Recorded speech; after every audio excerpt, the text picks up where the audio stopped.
Presidential candidate Donald Trump refusing to apologize after sparking outrage over his comments about Arizona Senator John McCain's war record. He's not a war hero. He's a war hero. He's a war hero. 5.5 years. He's a war hero because he was captured.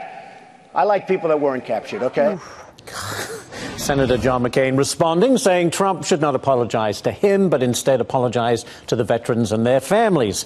Here to weigh in on this, so much to talk about, Todd Starnes with Fox News Radio, Nomiki Konst, president of the Accountability Project, and Jim Epstein, reporter for Reason.com. Let's work our way down the line here. Todd, a loose cannon doesn't do this justice, I don't think. Has he overstepped the bounds now, or is there more to come from Donald Trump? Well, look, I think it was a stupid comment to make, but I think you have to look at it in context. John McCain started all of this mess by calling his supporters crazies, and yet you don't have the RNC going out there and saying, oh, Senator McCain needs to apologize for offending the base, which is something John McCain has done over and over and over again. Nomiki, are the Democrats loving this? Oh, of course. The Democrats are loving this because either there's two alternatives here. Trump stays in the race and continues to win in the polls, and that's great for Democrats, or Trump goes off and he becomes a third-party candidate, which ruins it for Republicans in the general election.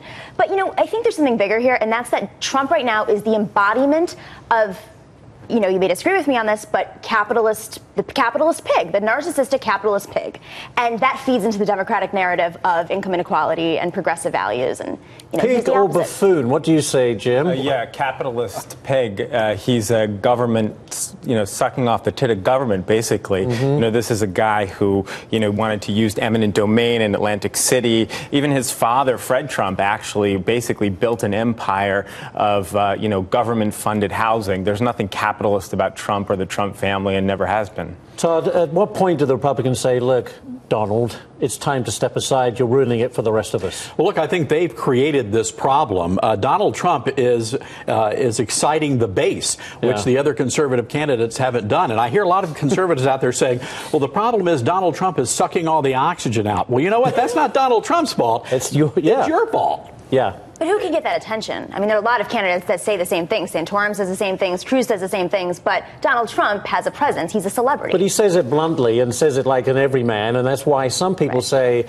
I like him because he says what other people are thinking. Would you agree with that? Yeah, this is a sideshow. This is going to flame out in a few weeks. I mean, so Donald Trump is just going to say something more and more outrageous until he's finally out of the picture. They keep saying, but I hear people keep saying that he's going to flame out. But I just don't think he's going to.